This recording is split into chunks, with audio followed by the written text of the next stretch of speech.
Innal hamdalillah nahmaduhu wa nasta'inuhu wa nastaghfiruh wa na'udzu billahi min syururi anfusina wa min sayyiati a'malina. Man yahdihillahu fala mudhillalah wa man yudlilhu fala hadiyalah. Asyhadu an la ilaha illallah wahdahu la syarikalah wa asyhadu anna Muhammadan abduhu wa rasuluhu alladzi la nabiyya ba'dah amma ba'd. Qala Allahu ta'ala fil Qur'anil Karim, a'udzu billahi minasyaitonir rajim. Innama ya'muru masajidallah man amana billah wal yaumil akhir al-ayah. Alhamdulillah merupakan kata yang paling pantas terucap dari lisan serta terwujud di dalam amal perbuatan kita. Karena berkat kudroh, iradah serta inayah dari Allah Subhanahu wa taala, kita masih diberikan kesehatan juga kesempatan yang semoga saja dengan hal tersebut kita senantiasa istiqomah dalam menggapai, dalam melaksanakan berbagai perintah Allah, juga senantiasa istiqomah dalam menjauhi berbagai larangan dari Allah dan juga Rasul-Nya. Ikhwatu iman rahimakumullah, sebagaimana telah disebutkan di pertemuan sebelumnya, bahwasannya pada pertemuan kali ini kita akan lebih fokus membahas tentang imaratul masajid bil maknawiyah, memakmurkan masjid secara maknawiyahnya gitu. Karena pertemuan kemarin kita sudah bahas memakmurkan masjid secara fisikal, secara fisiknya, secara hissiyahnya gitu. Harus seperti apa masjid itu gitu, apa yang dibutuhkan oleh masjid. Juga hal-hal kecil seperti membersihkan, memperindah gitunya, memperbagus, termasuk hal-hal besar seperti memperluas masjid gitu. Kemudian memperindah WC-nya dan sebagainya gitu, mengurus berbagai hal yang terkait dengan fisik masjid, termasuk juga berbagai syariat yang ada terkait fisik masjid yang disebutkan oleh Nabi.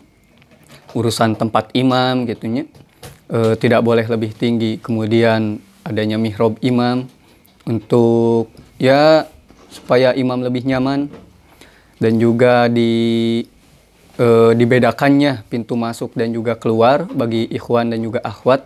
Itu semuanya tentu saja menunjang adanya pelaksanaan syariat dalam memakmurkan masjid secara fisikal. Ikhwati iman rahimakumullah, pembahasan kali ini kita akan fokus di memakmurkan masjid secara maknawiyah.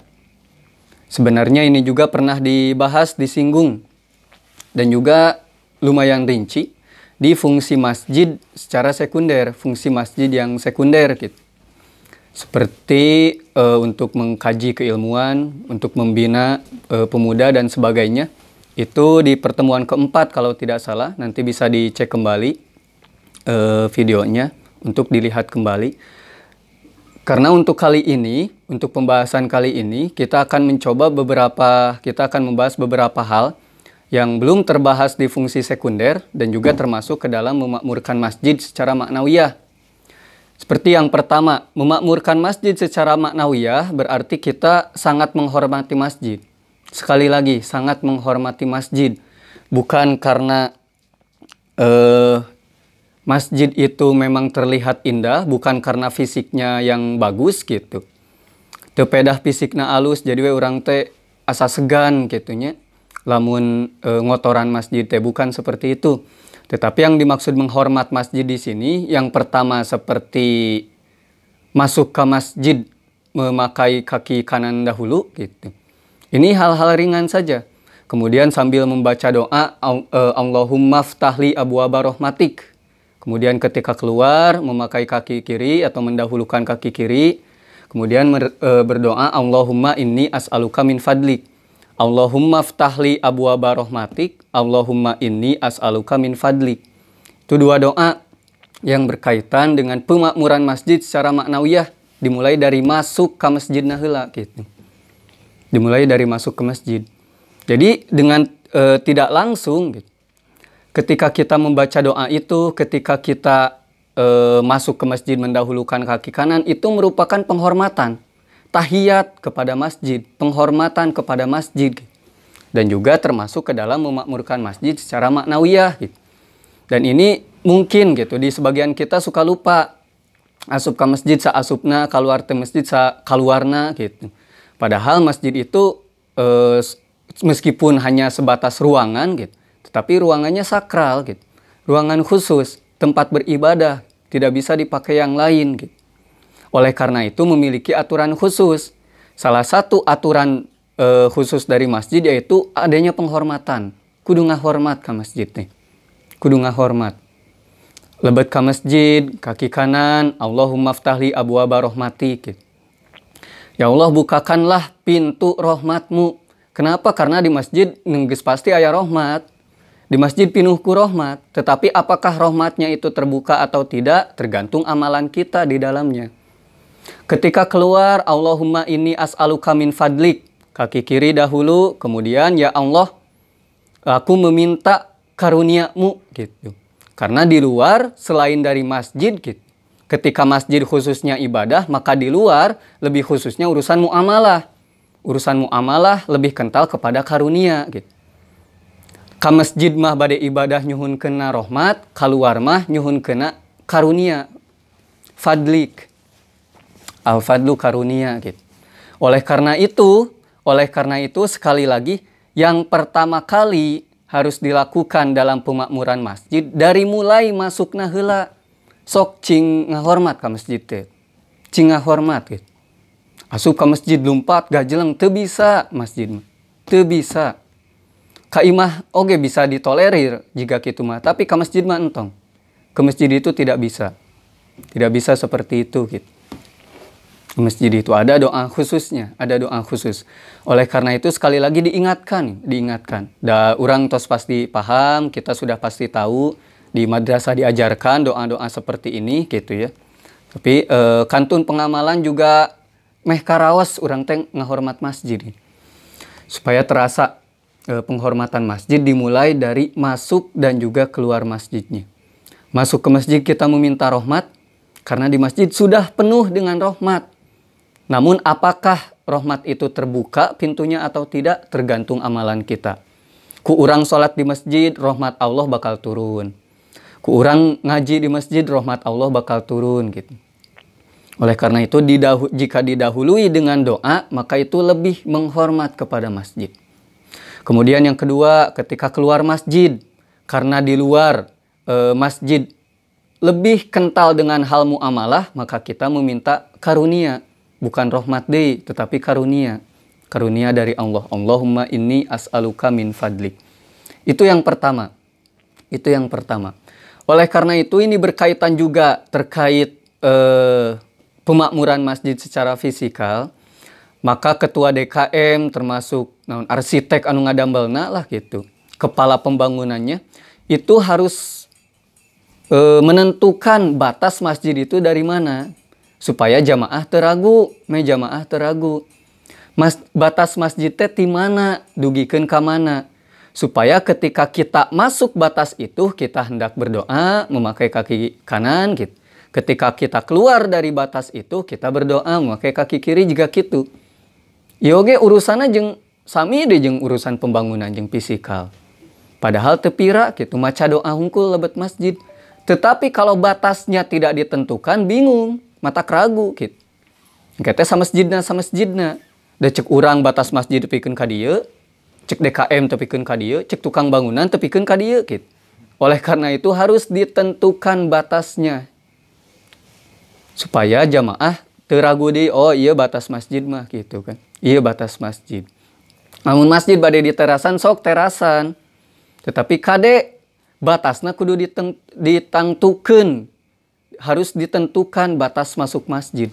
Teras masjid bukan masjid gitu. Seperti itu, karena masjid sekali lagi bangunan khusus. Masjid bangunan khusus. Itu yang pertama. Kemudian yang kedua, termasuk juga dalam pemakmuran masjid gitu. Larangan, yaitu dilarang mengumumkan barang yang hilang di masjid. Ini tentu kita sudah paham. Berdasarkan hadis Nabi, bahwasanya beliau bersabda, Man sami'a rajulan yansyudu dollatan fil masjid falyakul la raddahallahu alaik.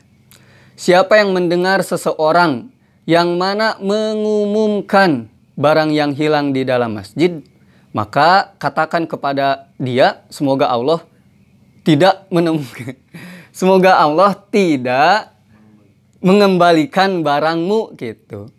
Semoga Allah tidak mengembalikan barangmu cing teka panggih ya gitu. Ya abdi ical sendal cing teka panggih gitu. Tapi kan gitu itu hadisnya itu lafadznya seperti itu. Bukan dalam artian memang dibolehkan mengumumkan barang, kemudian boleh juga berdoa kepada orang yang seperti itu, tidak. Tentu ini tahdzir, ancaman. Tentu ini merupakan ancaman.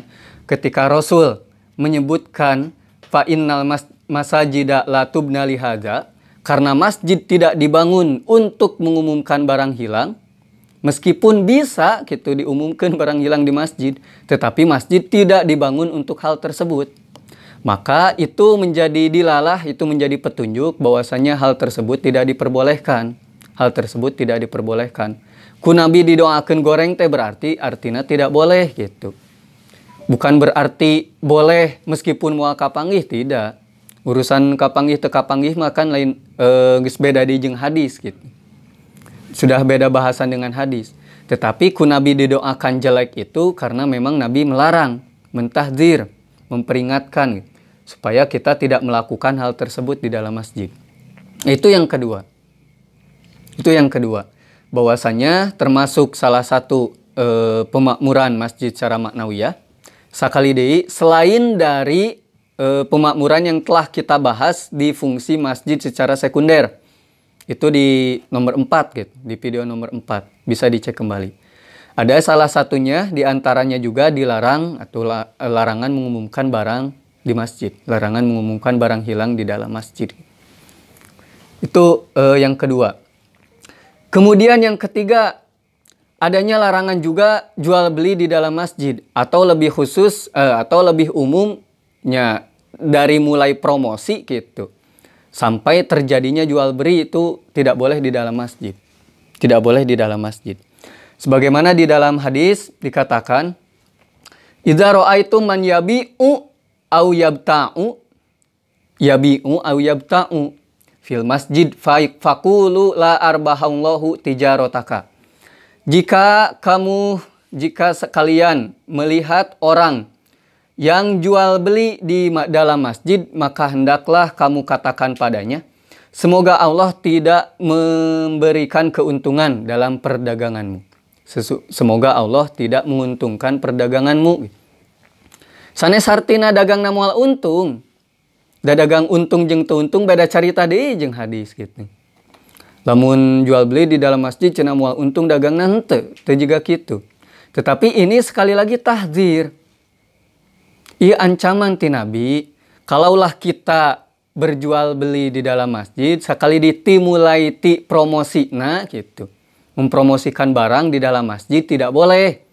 Sampai kak terjadi transaksi tawar menawar oge sami di dalam masjid oge gitu.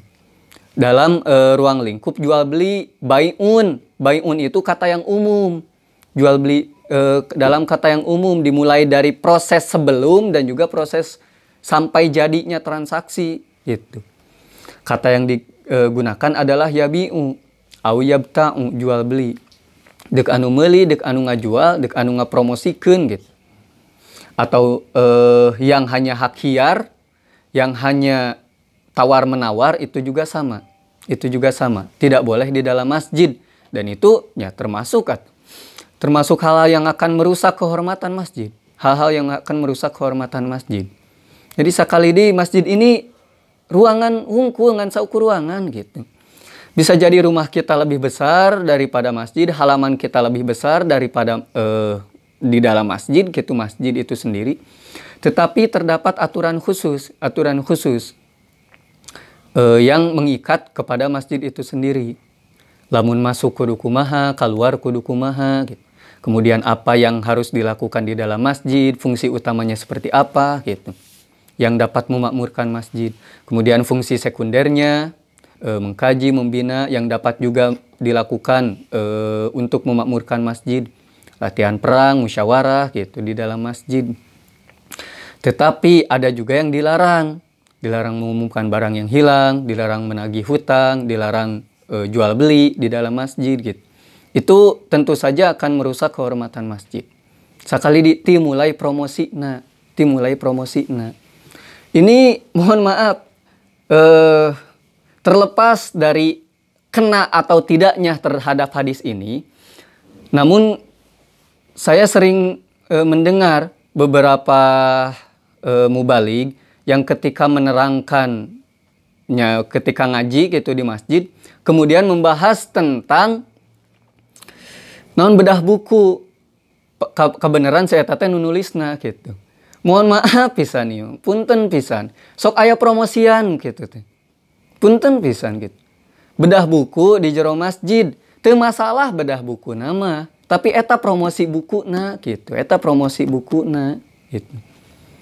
Kalau mau bedah buku ya silahkan kaji bukunya. Tong tepikeun ka aya promosi sagala.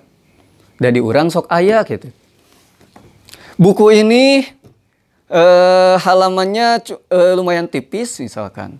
Sabaraha misalkan ada cuman 80 halaman gitu. Cuman 80 halaman. Tetapi kertas-kertasnya itu kualitasnya bagus gitu. Kertasnya itu awis gitu. Mahal. Kertasnya juga kertas foto nih gitu. Kemudian berwarna. Berwarna tidak hitam putih gitu. Tidak hitam putih seperti merek tetangga misalkan. Tapi kan disebutkan merek tetangga. Eta teh promosi nu kitu teh ngaranna apa? Orang yang tahu tentang desain, tentang seni, tentang perkertasan pasti bakal kabita atuh. Oh benernya itu mah kertasna alus tah. Promosi nu kitu teh ngaranna. Lamun bedah buku sok isina. Gitu. Sok bedah isinya gitu. Tong tepikeun ka promosi juga kitu lah. Nu kitu teh sok aya gitu. Berwarna, kertasna alus gitu. Kemudian dicetak hanya 1 kali dalam setahun gitu. Hanya ada 100 eksemplar di dunia misalkan. Udah jigana pi moal payun jadi nyetak nangan 100 gitu. Damun pi payun mah 1000 2000. Tah nu kitu teh promosi. Punten pisan. Jangan sampai ada yang seperti itu gitu. Makanya wajar we lamun teu payu-payu teh usah diurang bukuna teh. Jigana teh promosi hungkul di jero masjidna. Teu ku ustadna, ku asistenna jigana teh. Asistenna ngilu di masjid gitu. Aya nu loba tatanya harga di masjid, kumaha mun adu tawar di masjid gitu. Sarua nu kitu teh. Oh, ustad ieu teh nu ngadamel etanya buku eta muhun gitu. Ari eta teh bukuna sabaraha, kumaha mun ditawi sakieu gitu. Bukuna sabaraha halaman, eta teh. Aslina gitu. Sok di luar. Lamun ustad nyanak asisten gitu, sok di luar. Lamun ustad teh nyanak asistennya, tong promosi di masjid. Lamun bade bedah bukunya, sok bedah bukuna. Isina we hungkul. Lamun bade ngagaleuk sok we piwarang keluar gitu. Ngagaleuk piwarang keluar jeung ustad-ustadna keluar. Jika gitu, itu karena sekali lagi ini hadisnya bersifat umum. Hadisnya bersifat umum. Sakali di ngawitan promosi. Tingawitan promosi. Daya nu paling sering mah dai jual beli di masjid mah pasti moal aya lah gitu. Pasti urang keluar heula bade meser mah. Tapi mun promosi hak hiar teh adu tawar menawar gitu. Terkadang sok kalepasan tadi jero masjid teh. Sok kalepasan. Seperti itu gitu. Masjid mah geus khusus pisan urusan ibadah gitu. Matakna nu kurang disungkeut teh pintu rahmat Allah lain karunia Allah gitu. Di karunia Allah mah di luar. Keluar sok, keluar. Gitulahnya. Itu urusan pemakmuran secara maknawiyah. Sekali lagi beberapa hal yang dilarang di dalam masjid gitu. Nanti adakan bukunya khusus terkait apa saja yang dilarang di dalam masjid. Namun ini beberapa hal kecil lah. Beberapa hal kecil yang mesti diutarakan terkait dilarang mengumumkan barang yang hilang, terkait dilarang menagih hutang gitu kan. Terkait juga dilarang jual beli di dalam masjid gitu. Termasuk juga dilarang bising gitunya di dalam masjid. Di dalam masjid gitu. Termasuk juga bising nalika maca Quran sami eta oge gitu. Batur aya nu salat, urang maca Quran, kemudian ditarikeun macana teh sami ulah eta. Sanes ulah macana, ulah ditarikeunana gitu. Nanti pernah ya kalau tidak salah ditanya jawab ahasan, di soal jawab ahasan. Urusan bising di dalam masjid itu seperti apa gitu. Termasuk anu maca Qur'ana oge gitu. Anu maca Qur'ana oge sami gitu. Bahkan kan kalau tidak salah hadisnya itu Nabi sampai memerintahkan atau Nabi sampai mendoakan semoga mulut Anda itu menjadi buruk gitu. Kalau tidak salah nanti bisa dicek kembali hadisnya gitu. Sampai ada doa jelek lah gitu untuk orang-orang yang melakukan bising di dalam masjid. Baik sekali di, baik berkaitan dengan baca Quran atau henteu gitu. Baca Quran oge di masjid mah tong tarik-tarik teuing. Tong tarik-tarik teuing.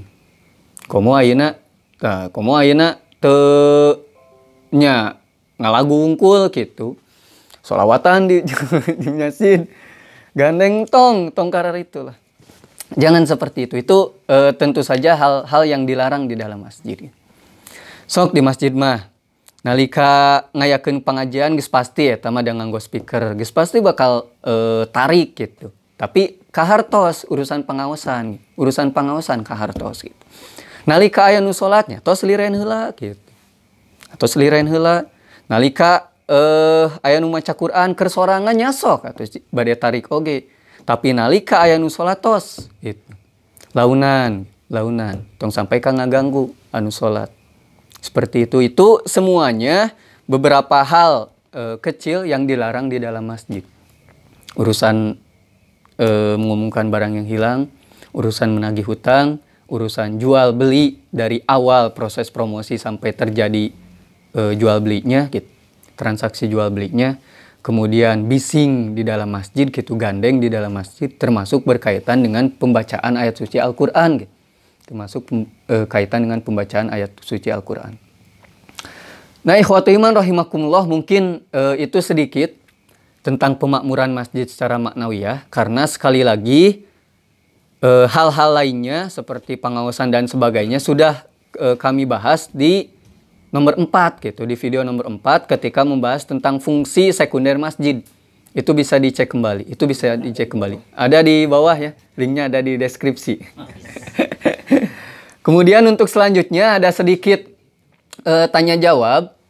Karena ada juga yang bertanya lewat Japri, tapal nomor anak di mana gitu. Terkait cenah Ustaz ketika menerangkan tentang fungsi sekunder masjid, ada yang berkata menikah di Masjidil Haram itu akan membuat langgeng cenah. Apakah benar demikian gitu? Menikah di Masjidil Haram akan membuat langgeng. Namun asli mah ana dek nikahna di ditu gitu. Dek nikahna di ditu sakali jadi kan akan membuat langgeng. Sakali jadi gitu. Ayeuna nu tos nikah oge cantang tuh sakali jadi kan. Da teh di Masjidil Haram. Andi tos nikah cantang tuh sakali jadi eta teh Andi. Dasanes di Masjidil Haram. Itu katanya gitu. Namun kami belum menemukan hadis secara rinci ngebahas nu eta. Aya oge terkait ibadah umum. Ibadah di Masjidil Haram itu lebih baik beberapa kali lipat lah gitu daripada ibadah di masjid yang lain. Ngan kitu hungkul gitu. Aya keutamaan di Masjidil Haram itu. Ibadah yang dimaksud juga sholat gitu. Ibadah yang dimaksud juga sholat. Sholat di Masjidil Haram itu lebih baik daripada sholat di masjid yang lain gitu. Beberapa kali lipat lah gitu. Itu pertanyaan yang pertama. Terkait menikah di Masjidil Haram akan membuat langgeng. Ari nu kieu mah lamun taya hadisna berarti geus pasti khurafat itu. Lamun dipercaya teh geus we ka dituna bakal musyrik kade. Gitu karena nya khurafat nu kieu mah bahaya dina urusan agama mah. Kemudian bertanya juga mengenai video sebelumnya tentang maksud hadis membangun masjid walaupun 1 jengkal. Maka akan dibangunkan rumah di surga. Akan dibangun rumah di surga. Apakah rumahnya sami sajengkal? Wow, rumahnya mau sajengkal paling 1 meter lah gitu. Tidak, ini tentu targhib. Disebutnya teh targhib nih kita. Hadis yang menyebutkan tentang anjuran untuk membangun masjid. Maksudnya mah meskipun ngan sakedik kitu mantuanana, meskipun ngabangunna hanya sebatas sedikit saja mantuana ngan sakedik gitu. Urusan kesik oge ngannya sagayung misalkan. ngabantuan ke siksa gayung ngungkul gitu, anu dibutuhkan kan beberapa kibik gitu. Nah itu juga sama termasuk memakmurkan masjid secara fisikal. Itu juga sama akan dibuatkan rumah oleh Allah di surga gitu. Da Allah mah teu hitungan juga urang atuh. Urang mah dibere 1.000 kayak dibalikanna di 1.000 kan gitu. Aya hitungan gitu. Paling banter lah 1.500 lah saeutik diluihanna teh. Allah kan tidak seperti itu gitu. Tidak sama seperti kita. Pemberian Allah kepada apa yang kita lakukan dengan pemberian dari Allah itu nya jauh pisan gitu. Urang salat sadinten nu wajibna unggul ngan 5 kali gitu. Ku Allah di pasian surgana kan juga kumaha gitu. Seperti itulah gitu. Meskipun kita hanya sedikit ngabantuan ngabangun masjid gitu. Teu pira 10-20 ribu gitu ieu. 10.000 20.000 ninggal aya nu ngabangun masjid pasian 10.000 20.000 sami eta oge. Dibangunkeun rumah di surgana gitu. Dibangunkeun rumah di surgana. Nah itu terkait 2 pertanyaan dari jamaah yang ada melalui Japrian gitu. Untuk selanjutnya sekali lagi diingatkan bagi yang ingin bertanya terlebih terkait masalah ini maupun masalah yang lain. Kalau bisa dijawab insya Allah nanti di bahasan terakhir atau di menit-menit terakhir akan kami ungkap gitu. Matakna kudu nonton nanti awal atau menit akhir nangkul gitu. Kaden yang tanya jawab nangkul tebal lagi mah. Mungkin anak hilang terus kematian atau kumaha? Umumkan anak hilang mah sanes barang hilang. Umumkan kematian mah tidak termasuk. Berarti menang gitu. Umumkan kematian mah itu termasuk yang sanes dibolehkan. Mubah lah gitu. Nya mubah teh dibolehkan. Termasuk ya tidak mengapa gitu. Urusan pengumuman. Jadi kalau itu sanes ngamanfaatkeun masjidna eta mah ngamanfaatkeun speakerna gitu. Terkait dengan speakerna. Tapi kan urusan jika nu sholawat dengannya eta mah geus lain urusan jeung speaker. Tapi urusanna jeung masjid gitu. Nu sholawat. Nu sholawat da teu aya di balai kota. Tapi geus pasti bakal ka masjid gitu. Gitu. Seperti itu. Dikarenakan kita speaker di kampung ini nu paling badag teh aya di masjid gitu. Ya, pemanfaatan speakerna we dianggo gitu. Yang tujuannya kan untuk narik kan. Dah gitu. Ya, seperti itu hal terkait pengumuman yang meninggal gitu. Ya mungkin itu saja yang bisa disampaikan. Mohon maaf bila ada kekurangan kata. Aqulu qouli hadza wa astaghfirullah li wa lakum. Wassalamualaikum warahmatullahi wabarakatuh.